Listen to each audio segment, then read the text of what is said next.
Hey guys, welcome back to Chintu sir की class. और आज की इस क्लास में हम पढ़ने वाले हैं ऐसे मॉडल वर्ब के बारे में जिनके साथ हैव लगता है। अच्छा, ये ऐसे मॉडल वर्ब हैं जो कि आपकी डेली यूज की जो इंग्लिश होती है उसको आसान बनाते हैं। तो चलिए स्टार्ट करते हैं। तो ये जितने भी मॉडल वर्ब है ना, जब हम मॉडल के साथ हैव लगाते हैं तो इनमें से कुछ ऐसे मॉडल वर्ब होते हैं जो कि हमें पास्ट का सेंस देते हैं, कुछ ऐसे होते हैं जो हमें प्रेजेंट का सेंस देते हैं। तो चलिए इनके बारे में एक एक करके सीखते हैं।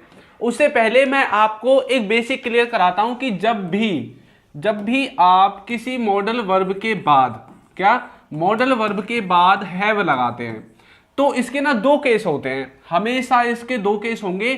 एक में आपकी वर्ब की फॉर्म लगेगी और एक आपका विदाउट वर्ब के होगा। ठीक है, जिसमें वर्ब की फॉर्म लगेगी इसमें वर्ब की कौन सी फॉर्म आएगी? हमेशा थर्ड फॉर्म आएगी। और जो विदाउट वर्ब के होगा, अब इसमें वर्ब है ही नहीं, तो ये क्या करेगा? ये किसी पोजीशन को बता सकता है। ठीक है, ये पोजीशन को आपको बता सकता है। चलिए स्टार्ट करते हैं। तो सबसे पहले देखिए, सबसे पहला है हमारा यूज्ड टू हैव। जब भी हम यूज्ड टू के साथ हैव लगाते हैं तो इसका मतलब होता है कि पास हुआ करता था, कुछ आपके पास हुआ करता था पास्ट में। जैसे आप कई बार बोलते हैं ना कि हमारे पास बाइक हुआ करती थी, पुराने जमाने में हमारे पास स्कूटर हुआ करता था। तो पास्ट में किसी के पास कुछ हुआ करता था, उस वाले सेंस में आपको यूज्ड टू हैव का इस्तेमाल करना है। अब ये जो बात है ना, ये पास्ट के बारे में होगी कि पास्ट में कुछ हुआ करता था। ठीक है, देखिए इसके एग्जांपल्स देखिए। ऊपर मैंने इसका सेंटेंस को बनाने का स्ट्रक्चर लिखा हुआ है। सबसे पहले सब्जेक्ट आएगा और सबसे लास्ट में ऑब्जेक्ट, और सब्जेक्ट के बाद आपको यूज्ड टू और उसके बाद आपको हैव का इस्तेमाल करना है। अब ये जो लास्ट में ऑब्जेक्ट है ना, यहां पर आप किसी वस्तु का नाम लिख सकते हैं। ठीक है, यहां पर आपका नाउन भी आ सकता है। जैसे कि हमारे पास एक BMW हुआ करती थी। अब इसका मतलब है कि आप पास्ट के बारे में बता रहे हैं कि भैया पास्ट में आपके पास BMW हुआ करती थी। तो बोल सकते हैं we used to have a BMW car. ठीक है, तो हमारे पास पास्ट में BMW कार हुआ करती थी। उसके पास 1 करोड़ रुपए हुआ करते थे। जैसे आप किसी को बोल रहे हैं भैया उस जमाने में भी ना इनके पास 1 करोड़ रुपए हुआ करते थे, मतलब पास्ट में किसी के पास कुछ हुआ करता था। कैसे बोलेंगे? He used to have 1 CR rupees. उसके पास 1 करोड़ रुपए हुआ करते थे। मेरे पास एक कार हुआ करती थी। मेरे या हमारे जो भी आपको बोलना है, तो मेरे के लिए आप आई का इस्तेमाल भी कर सकते हैं, कोई दिक्कत नहीं है। I use to have a car. ठीक है, तो इस तरह से आपको इसको इस्तेमाल करना है। एक बात और, कुछ बच्चे सोच रहे होंगे कि सर ये यूज्ड टू के बाद ये जो हैव है इसको हम चेंज कर सकते हैं क्या? यदि यहां पर ही सी इट आता है तो इसको क्या चेंज कर सकते हैं? तो इसको आप चेंज नहीं कर सकते, ये फिक्स रहेगा। ठीक है, चाहे आपका सब्जेक्ट कोई भी हो, थर्ड पर्सन सिंगुलर हो, ही सी इट हो, आई वी यू दे हो, कोई भी हो, ये हैव आपका चेंज नहीं होगा। तो आज से यदि आपको इस तरह के इंग्लिश में सेंटेंस कहीं पर लिखा हुआ दिखाई दे, he used to have 1 CR rupees, he used to have a BMW car, we used to have a car, तो आपको समझ जाना है कि ये कुछ ऐसी बात बताई जा रही है जो किसी के पास पास्ट में हुआ करती थी। आपने देखा यहां पर कहीं पर भी कोई वर्ब की फॉर्म नहीं है ना, यहां पर हमने किसी वस्तु का नाम ही लिखा है। और देखिए, यदि अभी तक आपने हमारे कोर्स को ज्वाइन नहीं किया है तो इसका लिंक आपको नीचे डिस्क्रिप्शन में मिल जाएगा, वहां से जाकर आप इसको ज्वाइन कर सकते हैं। देखिए नेक्स्ट, अब हम देखेंगे यदि हम कुड के बाद हैव लगाते हैं तो इसका क्या मीनिंग निकलता है। देखिए, जब भी आप कुड के साथ हैव लगाओगे तो इसके दो सेंस हैं, एक वर्ब के साथ होगा और एक विदाउट वर्ब के साथ होगा। तो किसी काम को कर सकते थे पास्ट में आप किसी काम को कर सकते थे। तो काम यदि हमें कहीं पर करना है तो उसमें हमें वर्ब लगानी पड़ेगी, और वर्ब की कौन सी फॉर्म आएगी? थर्ड फॉर्म आएगी। पास हो सकता था, तो इसका मतलब है कि ये आपके किसके साथ होगा? विदाउट वर्ब के होगा। ठीक है, इसमें आपकी वर्ब की फॉर्म नहीं आएगी। किसी के पास पास्ट में कुछ हो सकता था या आप पास्ट में कुछ कर सकते थे। ये दो सेंस आपके कुड हैव के द्वारा निकलते हैं। देखिए किस तरह से, एग्जाम्पल देखिए, तुम वहां जा सकते थे, तुम वहां जा सकते थे, तो बोल सकते हैं you could have gone there, you could have gone there. देखिए, ये ना एक ऐसे सेंस के बारे में बताता है जो आप पास्ट में काम कर सकते थे लेकिन आपने वो काम पास्ट में किया नहीं। अब जैसे तुम वहां जा सकते थे, इसका मतलब है कि आप वहां पर गए नहीं, तभी तो हम बोल रहे हैं भैया तुम वहां ना जा सकते थे लेकिन तुम गए नहीं, है ना, तुम्हारा मन नहीं किया या फिर तुम आलसी बन गए और तुम वहां जानबूझकर नहीं गए, ऐसा भी हो सकता है। You could have gone there. तो देखा हमने, जब भी हम मॉडल वर्ब के साथ हैव लगाएंगे तो हमेशा वर्ब की थर्ड फॉर्म लगेगी, गो, वेंट और उसके बाद आता है आपकी गॉन, है ना। तो ये जो है ये वर्ब की थर्ड फॉर्म है, ये सेकंड है और ये फर्स्ट है। तो हमने कौन सी फॉर्म इस्तेमाल की है? थर्ड फॉर्म इस्तेमाल की है। वह खेल सकता था या फिर वो खेल सकता था, आप किसी भी तरह से बोल सकते हैं। आप किसी लड़के के बारे में बोल रहे हैं कि भाई वो खेल सकता था, वो मन से नहीं खेला, है ना, वो खेला नहीं, तभी तो आपने बोला कि वो खेल सकता था पास्ट में, तो बोल सकते हैं ही कुड हैव प्लेड। तो प्ले की थर्ड फॉर्म हमने यहाँ पर इस्तेमाल कर दी। तो कोई व्यक्ति पास्ट में किसी काम को कर सकता था, वहां पर आप किसका इस्तेमाल करेंगे? कुड हैव का इस्तेमाल करेंगे और इसके बाद लगाएंगे वर्ब की थर्ड फॉर्म। हम लोग खा सकते थे, हम लोग खा सकते थे, कोई चीज होगी खाने की, उसी को तो खा सकते थे, मतलब आपने मन से नहीं खाया, है ना। ये जितने भी काम हैं ये आपने किए नहीं है, लेकिन अब आप प्रेजेंट में खड़े होकर पछता रहे हैं, किसी को बता रहे हैं कि यार हम ना ऐसा कर सकते थे, यार वो ना ऐसा कर सकता था, तो वहां पर आपको कुड हैव का इस्तेमाल करना है। वी कुड हैव ईटन, ठीक है, इस तरह से आप इसके सेंटेंसेस बनाएंगे। उसके बाद अब यदि किसी के पास कुछ हो सकता था, दूसरा जो सेंस है कुड हैव का वो देखिए, उसमें आपको कुड हैव के बाद जो हमारा ऑब्जेक्ट है इसमें आप किसी वस्तु का नाम लिखेंगे लास्ट में, ठीक है। यहां पर किसी वस्तु का नाम आएगा क्योंकि नाउन का मतलब होता है नाम, किसी भी वस्तु, व्यक्ति, जगह का नाम आप नाउन का इस्तेमाल कर सकते हैं। देखिए, तुम्हारे पास लैपटॉप हो सकता था, मतलब तुम्हारे पास लैपटॉप हो सकता था। You could have A laptop, ठीक है, you could have A laptop. अब हम इसको इस तरह से भी बोल सकते हैं, तुम्हारे पास कल लैपटॉप हो सकता था, तो बोल सकते हैं you could have A laptop yesterday, ठीक है। तो आप इस तरह से भी इस सेंटेंस को बना सकते हैं। बाकी ये जो कुड है ना, इसको हम प्रेजेंट में भी इस्तेमाल कर सकते हैं, कोई दिक्कत नहीं है, लेकिन प्रेजेंट में इसकी जो पॉसिबिलिटी का लेवल है वो थोड़ा कम रहेगा, ठीक है। देखिए, हमारे पास एक किताब हो सकती थी, तो हम बोल सकते हैं we could have a book, we could have a book, ठीक है। हमारे पास एक किताब हो सकती थी, we could have a book. उनके पास पैसे हो सकते थे, they could have money, they could have money. किसी के पास कुछ हो सकता था, वहां पर आप कुड हैव के द्वारा अपनी सेंटेंसेस को बना सकते हैं। आगे देखिए, नेक्स्ट है हमारा इसमें वुड के साथ हैव। जब भी आप वुड के साथ हैव कहीं पर देखो तो आपके मन में हमेशा दो ही बातें आनी चाहिए। यदि इसमें वर्ब है, यदि इसमें वर्ब है तो सेंस होगा काम को कर चुके होंगे या फिर काम को कर लिया होगा, ठीक है। इसमें आपकी क्या है? वर्ब आएगी, ये वर्ब के साथ लगेगा और वर्ब की थर्ड फॉर्म रहेगी। किसी के पास कुछ होगा या कोई वस्तु होगी, ये आपको पजेशन को दिखाता है। किसको दिखाता है? पजेशन को दिखाता है कि भैया किसी पर, किसी वस्तु पर किसी चीज का अधिकार है, ये ऐसा कुछ दिखाता है, किसी के पास कुछ होगा। लेकिन ये जो वुड है ना, ये बहुत सारे बच्चों को कंफ्यूज करता है, लेकिन आज मैं आपको इसको इस तरह से सिखा दूंगा कि आप जिंदगी में कम से कम वुड हैव को तो भूलोगे ही नहीं।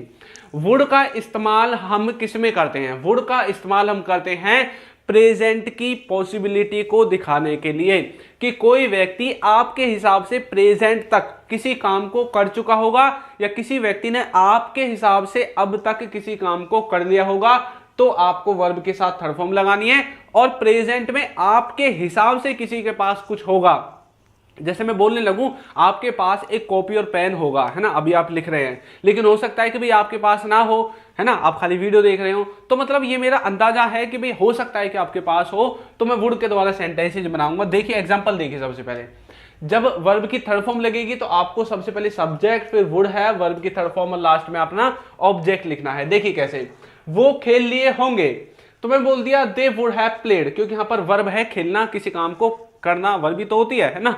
तो वो खेल लिए होंगे। मान लीजिए कि आपका भाई है और वो खेलने के लिए गया है, लेकिन उसका एक दोस्त है जो कि उसके साथ नहीं गया। अब उसका दोस्त आता है पीछे से आपके पास और बोलता है कि भैया आपका भाई कहां पर है? आपने बोला वो तो खेलने गया होगा, उसने बोला चलो मैं भी जाता हूं। आपने बोला रुको रुको, अब तक तो वो खेल लिए होंगे, हो सकता है कि भाई वो ना खेले हों, लेकिन आपको ऐसा लगता है कि अब तक उन्होंने इस काम को कर लिया होगा। तो जब भी आपको ऐसा लगे कि किसी व्यक्ति ने अब तक किसी काम को कर लिया होगा, प्रेजेंट तक कोई व्यक्ति किसी काम को खत्म कर चुका होगा, शुरू कर चुका होगा, वहां पर आप वुड हैव का इस्तेमाल करेंगे। तो जैसे ही आपके सामने वाला बंदा बोले दे वुड हैव प्लेड, तो इसका मतलब है कि वो ऐसा कुछ बोलना चाहता है जो प्रेजेंट तक उसके हिसाब से खत्म हो चुका है, ठीक है। आगे देखिए, वह पढ़ लिया होगा। तो बोल सकते हैं ही वुड हैव स्टडीड। अब हो सकता है कि वो ना भी पढ़ा हो, लेकिन आपको ऐसा लगता है कि अब तक उसने पढ़ाई कर ली होगी। कोई आपका दोस्त है और वो आप जब गए, मान लीजिए आप गए थे 7 बजे उसके घर और उस टाइम पर वो पढ़ रहा था, लेकिन अब वो नहीं पढ़ रहा है ना। आपको ऐसा लगता है कि उसने अपना पढ़ना जो है, अब उसकी जो पढ़ाई है वो खत्म हो गई है और अब वो शायद फ्री है खेलने के लिए। तो ही वुड हैव स्टडीड, है ना, उसने पढ़ाई कर ली होगी। वो जा चुके होंगे, they would have gone, they would have gone, वो जा चुके होंगे। तो इस तरह से आप वुड हैव का इस्तेमाल कर सकते हैं। कोई व्यक्ति आपके हिसाब से किसी काम को कर चुका होगा प्रेजेंट तक। इसका जो दूसरा वाला सेंस है उसको देखिए, जिसमें आप वुड हैव के बाद किसी वस्तु का नाम लिखते हैं, है ना, पोजेशन के बारे में बताते हैं कि आपके हिसाब से किसी के पास कुछ होगा, जैसे कि उसके पास कार होगी। अब जैसे आप किसी व्यक्ति से बोलने लगे, यार ये जो व्यक्ति जा रहा है ना, मेरे हिसाब से तो इसके पास कार होगी, है ना। आपको पक्का नहीं पता कि उसके पास है या नहीं है, लेकिन फिर भी आप बोल रहे हैं यार इसके पास ना जरूर कार होगी। आपको ऐसा लगा, उसकी पर्सनैलिटी से आपको ऐसा लगा, या उसके बिहेवियर से ऐसा लगा, या फिर उसकी बातचीत से ऐसा लगा कि इसके पास कार जरूर होगी। तो आपने एक तुक्का से लगा दिया कि शायद he would have a car, उसके पास शायद एक कार होगी। उनके पास बंदूक होगी। जैसे आपके मोहल्ले में आ गए भैया आतंकवादी चोर, आप बोल रहे हैं उनके पास ना बंदूक होगी, तो उनके पास मत जाओ। अब आपको पक्का तो नहीं पता कि है या नहीं है, हो सकता है कि चक्कू हो बंदूक ना हो, है ना। तो बोल सकते हैं they would have a gun, they would have a gun, तुम्हारे पास वो होगा। यू वुड हैव दैट, अब ये जो दैट है ना, इसके स्थान पर आप कुछ भी लिख दो। तुम्हारे पास पैसे होंगे, यू वुड हैव मनी, तुम्हारे पास किताब होगी, you would have a book, तुम्हारे पास लैपटॉप होगा, you would have a laptop, तुम्हारे पास फोन होगा, you would have a mobile phone. ठीक है, तो इस तरह से आप वुड हैव का इस्तेमाल कर सकते हैं दो सेंसेज में। कोई व्यक्ति किसी काम को कर चुका होगा, इसमें वर्ब लगती है, और किसी के पास कुछ होगा, इसमें आपको उस वस्तु का नाम बताना है वुड हैव के बाद, जो किसी के पास कुछ होगी। सबसे पहले आपको सब्जेक्ट लिखना है, उसके बाद आपको वुड हैव लिखना है, ठीक है, और उसके बाद आप उस वस्तु का नाम लिखेंगे जिसके बारे में आप बात कर रहे हैं कि ये किसी के पास होगी। नेक्स्ट देखिए, अब हम देखेंगे नेक्स्ट शुड के साथ हैव। जब भी आप शुड के साथ हैव लगाएंगे तो यहां पर भी दो सेंस निकलते हैं, दो केसेस निकलकर सामने आते हैं। करना चाहिए था या पास होना चाहिए। ये जो करना चाहिए था ना, इसमें आपकी वर्ब की कौन सी फॉर्म लगेगी, थर्ड फॉर्म लगेगी, और ये पास्ट के बारे में हमें बताएगा। किसके बारे में, पास्ट के बारे में। लेकिन ये विदाउट वर्ब के होगा, इसमें आपकी वर्ब की फॉर्म नहीं होगी, ठीक है। पास होना चाहिए। अब कोई व्यक्ति पास्ट में, मतलब पास्ट में किसी को कुछ करना चाहिए था, आप ऐसा कुछ दिखाना चाहते हैं, तो देखिए सेंटेंस का स्ट्रक्चर वही है। सबसे पहले सब्जेक्ट शुड है, वर्ब की थर्ड फॉर्म, और फिर ऑब्जेक्ट। तुम्हें जाना चाहिए था, किसी ने आपसे बोला कि यार मुझे बताओ ना, मुझे वहां जाना चाहिए था, नहीं जाना चाहिए था, कोई फंक्शन था, लेकिन वो जो फंक्शन था ना, वो ऐसे व्यक्ति के घर पर था जिससे आपकी लड़ाई हुई है ना, जो आपसे बोलता नहीं है, लेकिन फिर भी उसने आपको इन्विटेशन दे दिया और आप गए नहीं। अब आपके सामने एक बंदा है जो आपका दूसरा दोस्त है, वो आपसे बोल रहा है तुम्हें जाना चाहिए था। अब वो इंग्लिश में कैसे बोलेगा, you should have gone, you should have gone, तुम्हें जाना चाहिए था, उसे देखना चाहिए था, ही शुड हैव सीन। अच्छा, सीन के स्थान पर आप इसमें वॉच्ड का इस्तेमाल भी कर सकते हैं यदि आप किसी मूवी वगैरह के बारे में बात कर रहे हैं, और यदि किसी को वैसे देखने की बात है तो आप लुक्ड का इस्तेमाल भी कर सकते हैं, कोई दिक्कत नहीं है, ठीक है। तुम्हें बोलना चाहिए था, यानी कि कोई ऐसी बात थी पास्ट में जिस पर आप चुप रहे। अब हम आपसे बोल रहे हैं कि यार आपको ना वहां पर बोलना चाहिए था, तो कैसे बोलेंगे, you should have spoken, you should have spoken, तुम्हें बोलना चाहिए था। तो इस तरह से आप शुड हैव को किसके साथ देख सकते हैं, वर्ब के साथ देख सकते हैं। यदि हम इसके साथ वर्ब ना लगाएं तो इसका जो मीनिंग है वो क्या निकल के आया था, किसी के पास कुछ होना चाहिए। देखिए, जब भी आप शुड के साथ हैव लगाते हैं तो वो पास्ट में सेंस देता है कि पास्ट में कुछ करना चाहिए था, लेकिन जब इसके साथ वर्ब नहीं लगाते तो वो प्रेजेंट में सेंस देता है कि प्रेजेंट में किसी के पास कुछ होना चाहिए। जैसे कि मैं बोलूं तुम्हारे पास एक घर होना चाहिए, तो मैं बोल सकता हूं you should have a house, you should have a house. अब मान लीजिए कि आपका दोस्त आ रहा है आपके पास, है ना, अब वो बोला है चलो भैया पार्टी करने चलते हैं, आपने बोला चलो ठीक है पार्टी करने तो चल देंगे, but you should have money, मतलब तुम्हारे पास पैसे होने चाहिए। ऐसा नहीं है कि मेरे भरोसे आ जाओ चलो पार्टी करने चलते हैं ना, तो यू शुड हैव मनी यानी कि तुम्हारे पास पैसे होने चाहिए। तो आपके हिसाब से किसी के पास कुछ होना चाहिए, तब आप शुड हैव का इस्तेमाल करेंगे और उसके बाद उस वस्तु का नाम लिख देंगे जो होनी चाहिए। पापा के पास पैसे होने चाहिए, पापा शुड हैव मनी, उसके पास एक फोन होना चाहिए, he should have a phone. आप किसी को राय दे रहे हैं कि भैया मान लीजिए आपको कोई दोस्त है, अब वो कॉलेज में आ गया, अब आप बोल रहे हैं उनके मम्मी पापा से, उसके भाई से कि अब ना उसके पास एक फोन होना चाहिए, वो बड़ा हो गया है तो फोन तो होना जरूरी है, तो बोल सकते हैं he should have a phone, उसके पास एक फोन होना जरूरी है। ठीक है, तो इस तरह से आप शुड हैव का इस्तेमाल करेंगे दो सेंसेस में। देखिए मैंने बिल्कुल डिटेल से आपको समझाया है, एक एक चीज आपको बताई है, स्ट्रक्चर बताया है, कहां पर कैसे यूज होगा, ये चीजें भी मैंने आपको बताई है। आगे देखिए, नेक्स्ट देखिए, अब बारी आती है मे, माइट और मस्ट की, क्योंकि अब तक हमने वुड, शुड, कुड इन सबको देख लिया है ना, यूज टू को भी देख लिया है। तो मे, माइट और मस्ट जब भी आप इनके साथ हैव लगाते हैं, क्या लगाते हैं, हैव लगाते हैं, तो पहली बात तो ये है कि ये आपके किसी भी मॉडल का सेंस दे सकते हैं, है ना, किसी भी मॉडल का क्या दे सकते हैं, सेंस दे सकते हैं। उसी की तरह ये जो काम है वो कर सकते हैं। ठीक है, काम कर सकते हैं। कैसे, आप कैसे मानोगे कैसे कर सकते हैं? देखिए यहां पर मैंने लिखा would have, should have, could have. अभी हमने इनका जो मीनिंग है वो क्या देखा था, वुड हैव का मतलब है कि कोई किसी काम को कर चुका होगा या किसी के पास कुछ होगा प्रेजेंट में। शुड हैव का मतलब है कि किसी को कुछ करना चाहिए था पास्ट में या प्रेजेंट में किसी के पास कुछ होना चाहिए। कुड हैव का मतलब है कि कोई व्यक्ति किसी काम को कर सकता था या किसी के पास कुछ हो सकता था। इस वाले सेंस में हमने देखा ये जितने भी सेंस इनके हैं ये आपके तीनों मॉडल वर्ब इनके सेंस को निकाल सकते हैं। ठीक है, ये तीनों मॉडल वर्ब आपके इन सेंसेस को निकाल सकते हैं। जैसे कि मैं आपको बोलूं, पहले मैं आपको एक चीज बताता हूं, ये जो मे हैव है ना और जो माइट और मस्ट हैव है, ये कुछ भी नहीं है, ये सिर्फ किसी सेंटेंस की पॉसिबिलिटी को कम और ज्यादा करते हैं, बस इसके अलावा और इनका ज्यादा काम नहीं है।